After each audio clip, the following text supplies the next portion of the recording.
BioShock Infinite is heralded as one of the greatest gaming experiences ever constructed story-wise and in terms of atmosphere and asset variety and detail.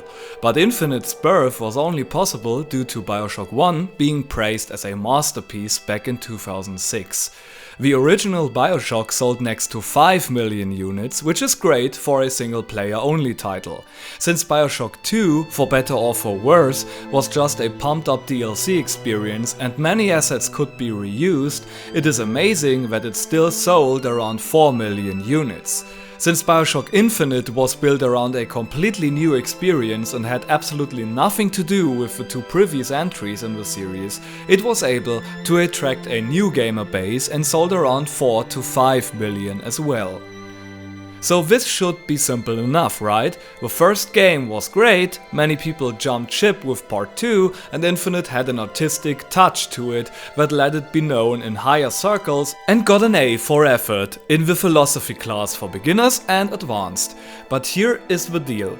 I do not think that BioShock 1 is a great game. I do not even think that it is a good game.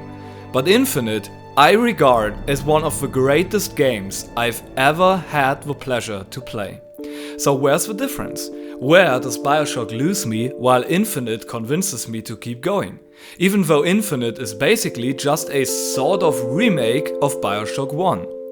I will put up a direct comparison how BioShock 1 handles its story beats and how Infinite does it, alright? Gameplay wise, both of those games are pretty mediocre and nothing to brag about in terms of ergonomics and complexity. BioShock starts with you, the main character, sitting on a plane which is flying over the ocean.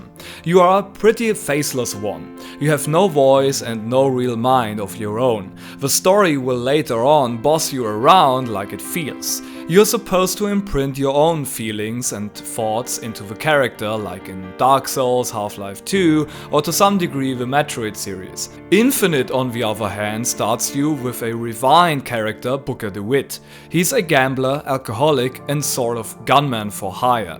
So there is a huge difference in the framing of those two games. I prefer how Infinite handles it, because you can go really wild with the backstory of Booker, while BioShock starts with a player proxy but later tries to define you into something concrete, which just shows you how sloppy the writing really is. BioShock starts with you on an airplane reminiscing about your life and reading a simple good wishes message on a gift.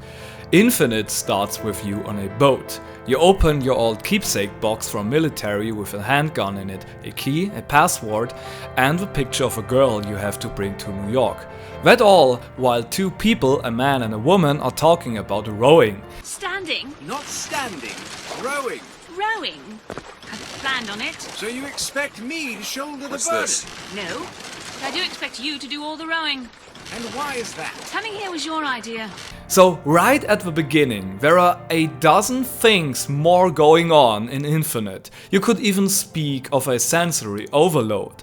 Infinite is quite novel in its approach to dialogue and story, while BioShock handles this stuff completely traditionally. In BioShock, your plane van crashes in the ocean. By a wall of fire, you're guided to the lighthouse to seek help and shelter. Infinite handles this a little bit different. You have an objective to enter the lighthouse in the first place. Bring us the girl and wipe away the debt. You're on a mission, so to speak. The lighthouse is your destination to begin with. In BioShock, you commit your first major video game sin now. You go into the bathysphere just because. Just because you know this is a video game and there will be more levels later on and the game has to go on without any real incentive for you to take a seat in this thing. The lighthouse itself is pretty lackluster, by the way. There's just a huge banner over the stairs downwards that hints at a way down to Rapture. Infinite, on the other hand, handles this amazingly well. You are reminded about your mission. Someone half-heartedly put up a baptismal font for you, which Booker rejects in disgust. Good luck with that, pal. You are confronted with a tortured dead body to remind you of your failure's consequences. Then you call to the heavens and heaven calls back.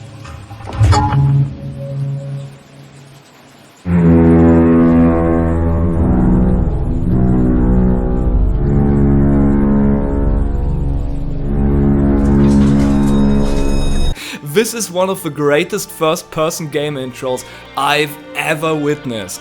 You sit in the fancy chair and see how you lose your weapon for character development. No, this guy wasn't stupid enough to go in without a gun, but that's the reason why you have no weapon in the beginning of Infinite. While in the Sphere, a projector plays, introducing you to Rapture's founder, Andrew Ryan.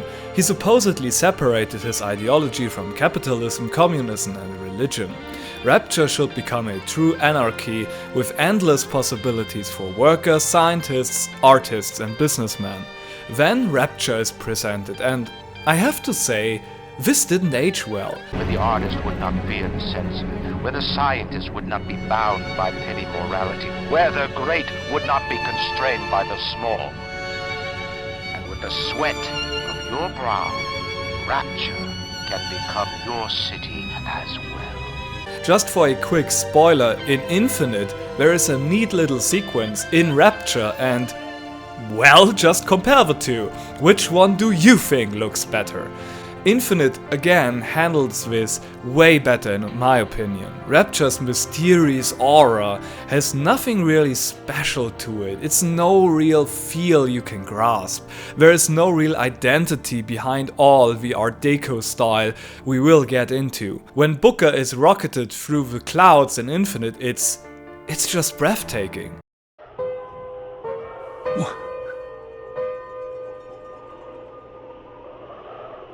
The sound of the engine stops.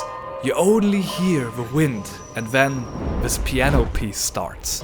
It's like being reborn again. A major theme of Columbia.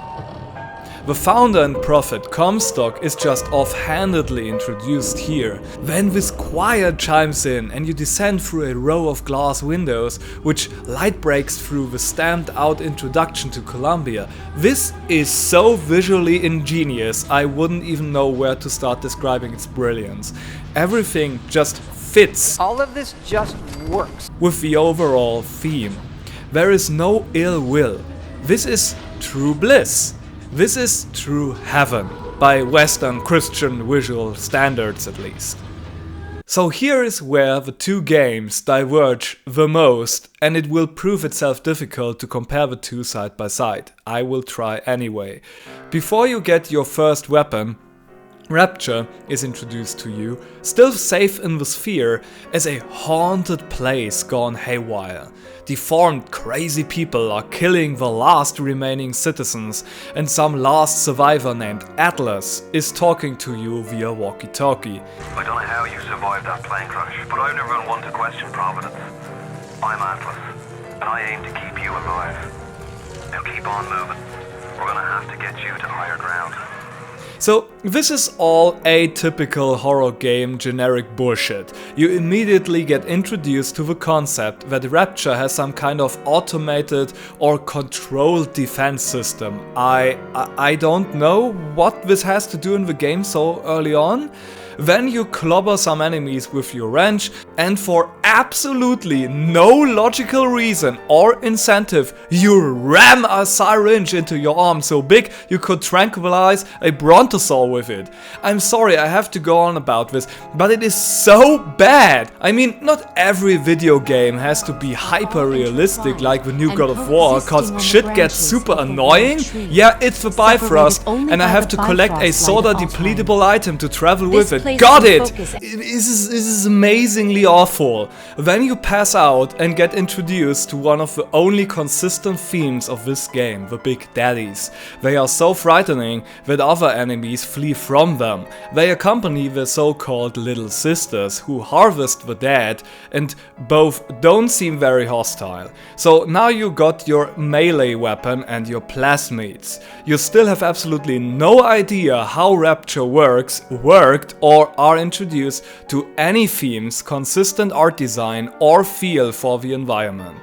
Infinite, on the other hand, doesn't give you any weapons for the next half hour. You walk into a welcome hall that makes you familiar with the prophet Comstock and how his wife bore a holy child that will come down as the savior of Columbia. There is a little shrine for Comstock's wife, who died shortly after. You will be guided down an astounding path of holy water, candles and missionaries at the end, and you will get baptized and let loose in the city. I urge you to notice the asset variety the game provides. I admit, further on many of those will be reused, but for now this is amazing art design. You can investigate the town, overhear people, small talks, walk through the sun-flooded aisles, and if all of that means nothing to you, you cold-hearted bastard, you are forced at a crossway to at least get the basic gist of the game if you haven't already. This is ingenious game making and great storytelling. You learn of a false shepherd who roams Columbia and is foreseen to try and steal the sacred lamb Elizabeth. It is immediately obvious that you are foretold to be the false shepherd. And now you get the so-called vigors. How you consume them is far more natural and logical than in Bioshock. You just drink the stuff. And this all happens in a rather playful and safe environment, which is your incentive to not mistrust its consumption. Oh, hey, everyone else is having a good time and people just hand out the stuff, why not take a sip? You see how geniusly implemented this all is, and how clumsily Bioshock trips over its own feet by comparison? Why inject this stuff into your veins? Oh, because that's what you do in video games. A little bit later you get identified as the false shepherd and the game hands you your melee weapon. Come on here! Bitch! Wait! It's him! Now, where'd you get that brand, boy? Don't you know that makes you the backstabbing snake in the grass false shepherd? And we ain't letting no false shepherd into our flock! Show them what we got planned, boys!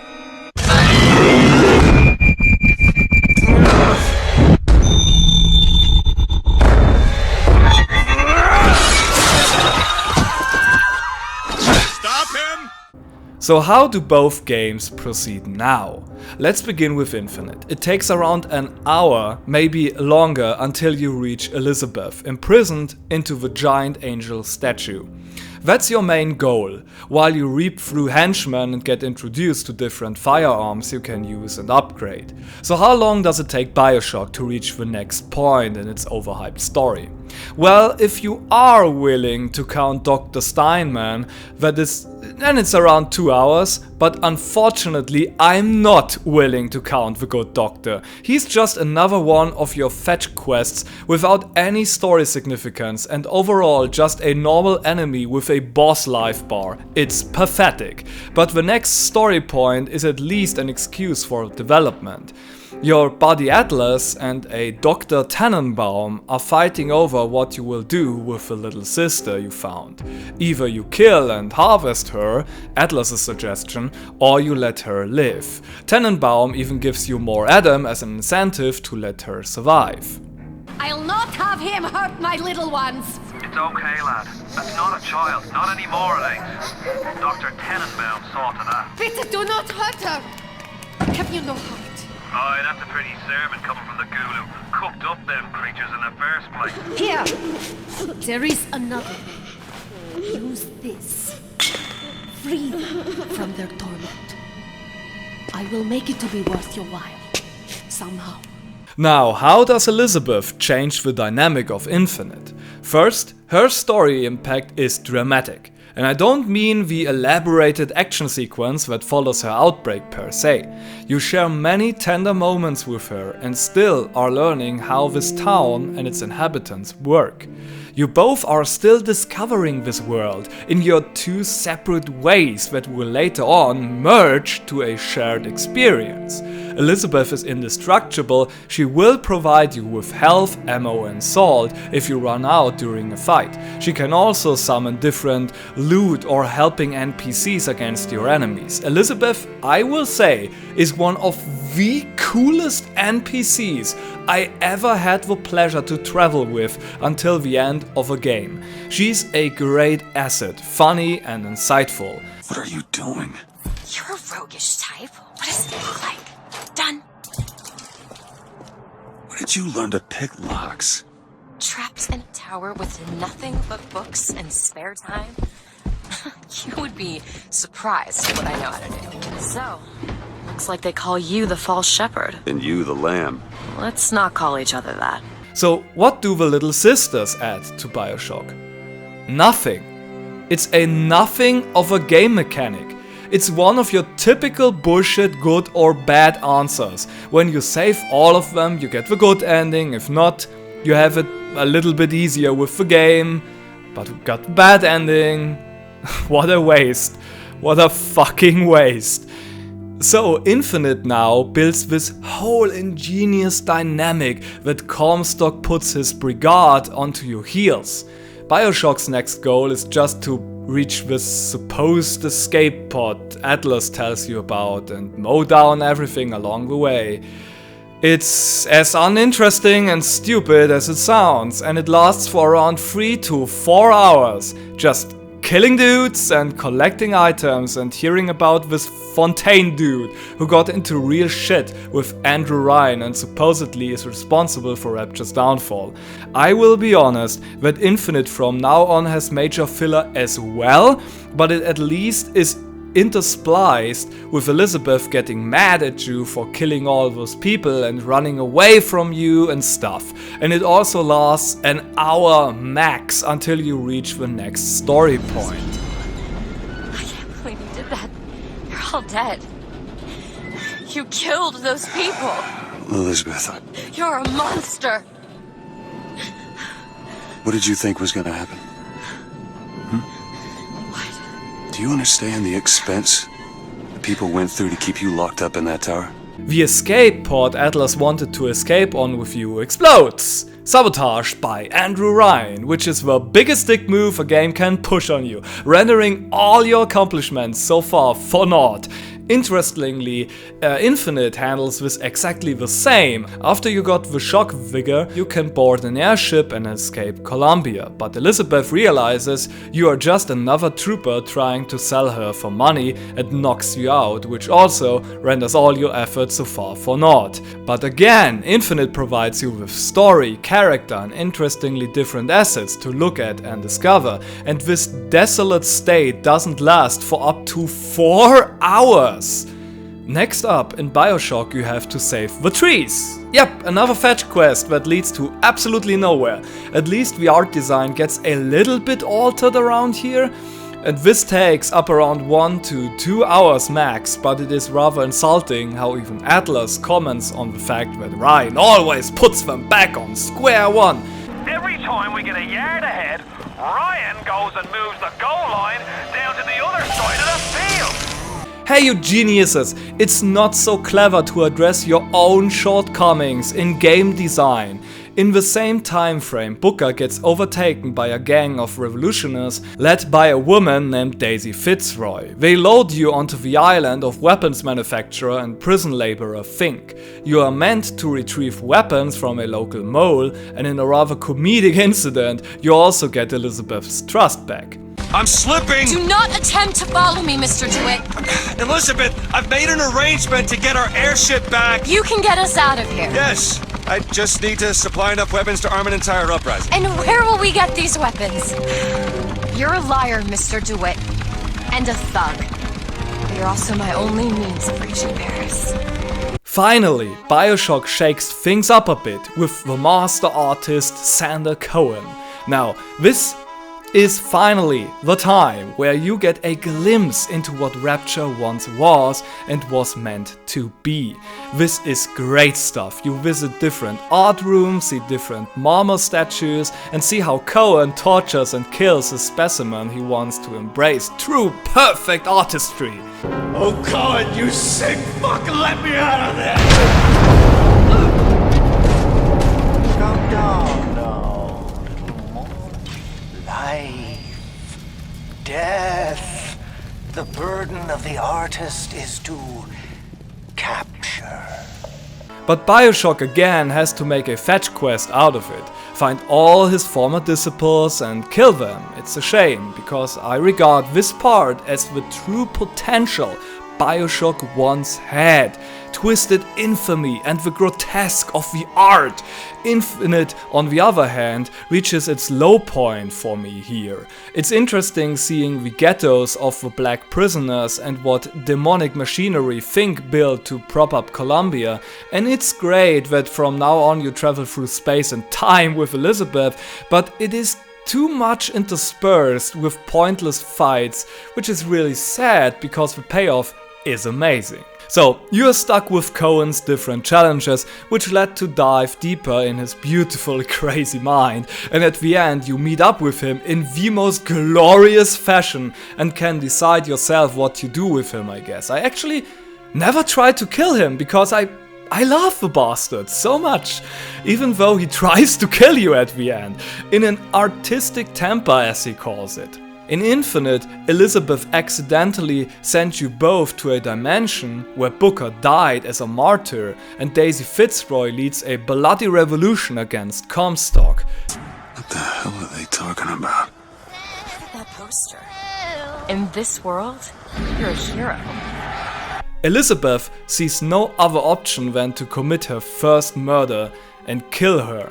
It's absolutely fantastic how these two games, after hours and hours of gigantic differences in quality, can finally, for once, meet eye to eye in their insane storytelling and spectacle. In Bioshock, you now reach Andrew Ryan's headquarters. You get more dialogue with the boss himself, and it unfolds to you how Ryan always had the mind of a ruthless bully, godlike dictator, even while he claims he had forsaken capitalism and religion. He plasters his walls with impaled people as trophies, for fuck's sake. So from now on we have to tell each game's story until the bitter end, because Bioshock and Infinite respectively tell their endgame story rather different. I will let you decide on your own which is better in content and in the way they are told. Okay, so Bioshock now has its major twist, and after the game continues for another 2 to 3 hours of senseless fighting. For Infinite it's the same, but they are saving the twist for the bitter end of the game. So you meet up with Ryan. He reveals to you that you are a genetically engineered soldier programmed to obey the phrase, "Would you kindly?" and sent out to the world to act as a spy and mole. Atlas got hold of this information and turned Ryan's greatest asset against him. Would you kindly? Would you kindly get this? Would you kindly find that? Would you kindly find that? Would you kindly find? Would you kindly get this? Would you kindly head to Ryan's office and kill the son of a bitch? Ryan muses about the difference between slave and man. A man chooses, a slave obeys. What separates a man from a slave? Money? Power? No. A man chooses. A slave obeys. You have no choice but to kill Ryan, as it was instilled into you by Atlas. A man chooses.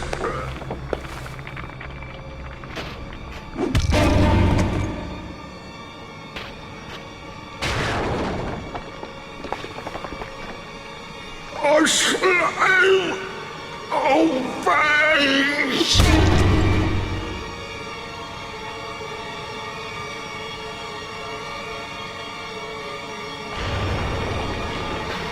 Obey!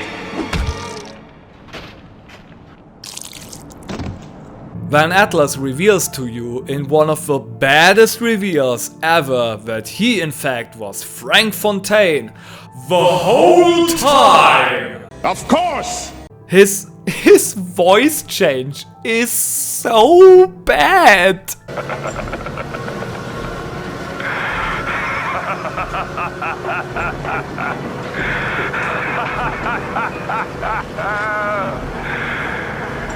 It's time to end this little masquerade. There ain't no Atlas kid. Never was. The name's Frank Fontaine. Frank Fontaine. Tannenbaum takes you in for rescuing all the little sisters then. Actually, I don't know what she says, if you killed each and every one of them, but she sends you on your last fetch quest so that Fontaine doesn't remain in control over your mind. And now Tannenbaum all of a sudden comes along with those ridiculous German insert words and ramps up that German accent. Scheiße, you let him get away. Oh, I need a moment for thinking. Of course. This will be no problem. Find a Big Daddy and search his body. I would suggest you to be finding a dead one. You finally have to face the final boss, a pumped up on Adam Fontaine. Every time he tries to reload, you peek him with your needle. It's ridiculously stupid. The little sisters ultimately kill him with an overdose and you leave Rapture via a good or bad ending. In the good ending, where you rescued all the little sisters, you lead a normal life until you die and all the grown-up little sisters thank you for your help. In the bad ending, you take over the world. It's just fucking stupid.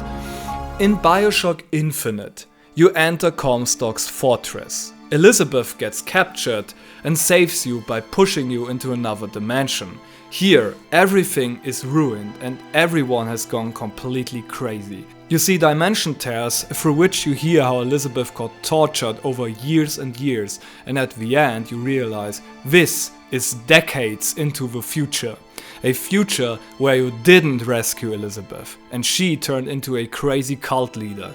This Elizabeth sends you back into a time where you still would be able to rescue Elizabeth from Comstock's crazy schemes. You confront Comstock, who implies that you, Booker, know more about the whole Elizabeth situation than you let on. In a fit of rage, Booker kills Comstock, but Elizabeth forces Booker to traverse his past when he first struck the deal with the Mafia to bring back the girl and wipe away the debt, so she can figure out who Booker really is. What did he mean? Huh? You tell me, what did he mean about my finger? I don't know.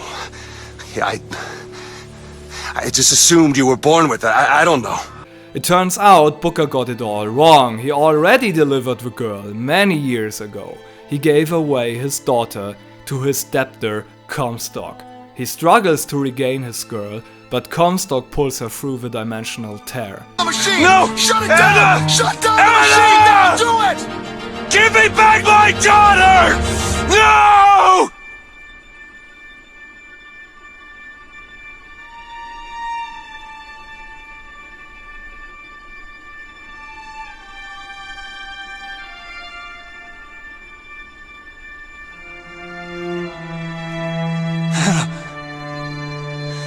Anna? No. Years later, the Lutesses would hire Booker through a dimensional portal to retrieve the girl, which scrambles his mind. Booker demands Elizabeth to bring him to Comstock's day of birth, and he would kill the bastard before anything of this happens. Elizabeth brings Booker back to the baptism he once refused in the past, and he realizes he himself is Comstock. Under different circumstances, the versions of him that took the baptism would be reborn as a man called Comstock. The one he tried to save Elizabeth from had been him all the time. Elizabeth complies with Booker's wish to kill Comstock and drowns all Bookers that would eventually become a version of Comstock. So gameplay wise, Bioshock and Infinite aren't that different. You could say Infinite got Haloed. Infinite provides you with a regenerating shield and medipacks have to be taken instantly, while in Bioshock you can hoard some away. The same with Salt. Infinite got designed that way so Elizabeth could be more used to you. She's basically your stored away health, ammo and salt. If there is one aspect about the Bioshocks I have no quarrel with, it's the combat. It's pretty mediocre in both games alike. There is next to no enemy variety in both games. Both games tried to garner praise for the authentic propaganda posters. But to be honest, in the heat of events you will not even notice a single one of those. Bioshock's murky atmosphere is completely counterproductive to that aspect of the art design as well. So Infinite tried more to wow you with its assets than its art design. Even though I have so much praise for Infinite, I want to close this video with highlighting one of its strongest moments and one of its weakest aspects. The one moment that stuck in my head regarding Infinite's atmosphere might actually be a rather insignificant one for you.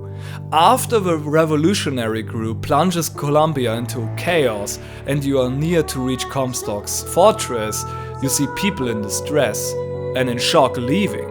You see how families get torn and how the lower class citizens have to wait for the next spark while the gunfire draws ever closer. This moment encapsulates how much personality Infinite puts into its NPCs and especially the world they are living in. We need to push off the Where are these people going? Wherever the Vox Populi ain't. Close your eyes!